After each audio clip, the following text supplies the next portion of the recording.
கும்பகோணத்தில் கும்பம் அமிர்த கலசம் விழுந்து அங்கேருந்து உடஞ்சி அது குடவாசலுங்கிற இடத்துல வாய் விழுது. அந்த குடவாசலுங்கிறதுக்கு இதுக்கும் 2 கிலோமீட்டர். திருமை ஞானம்னு பேர். சம்பந்தர் பதிகம் ஒன்று.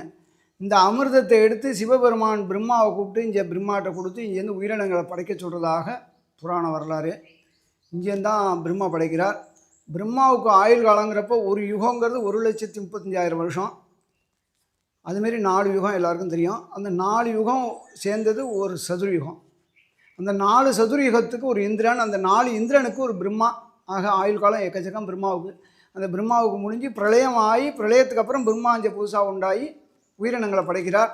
பிரம்மா பூஜை பண்ண ஸ்தலம் ஆபஸ்தம்ப முனிவர் பூஜை பண்ணது, 4 வேதங்கள் பூஜை பண்ண இடம் சதுர்வேதி மங்கலம்னு. இங்கே பின்னாடி பார்த்திங்கன்னா நடராஜர் இவ்வளோ உயரத்தில் கருங்கல் விக்கிரகமாக இருக்கும். அது கீழே வந்து காரைக்கால் அம்மையார் அந்தண்ட ஆபஸ்தம்ப முனிவரில் இருப்பார், சிவன் இருக்கும். சம்பந்தர் இங்கே ஒரு பதிகம் பாடியிருக்கார். இந்த பிரம்மா பூஜை பண்ணதுனால இங்கே யார் வந்து தரிசனம் பண்ணாலும் அவளுக்கு மறுபிறவி கிடையாது. இந்த பிறவியில் ரொம்ப கஷ்டப்படுறான்னா அந்த கஷ்டங்கள் நிவர்த்தி ஆகும். அதோடு அதுக்கு தகுந்தபடி சம்பந்தர் இங்கே பாடியிருக்கார். இடர் போம், துன்பம் போம், பாபம் போம், பிறவி போம் பாடியிருக்கார்.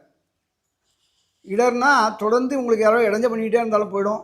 இயற்கையாக உங்களுக்கு ஏதாவது இடைஞ்சலாக இருக்குது, நான் போகிற காரியம் நடக்கலை அப்படின்னா கூட இது இங்கே வந்து தரிசனம் பண்ணால் அதுலேருந்து உங்களுக்கு ஒரு விமோசனம். பாபமெல்லாம் போயிடுங்கிறார். நம்ம அறியாமல் செய்த பாபம்னா போகிறதுங்கிறது வந்து சாமானிய கதை இல்லை, கர்மவினை. தெரியாமல் செய்த பாவங்கள்லாம் போகிறதுக்கு கண்டிப்பாக இங்கே இடம் உண்டு.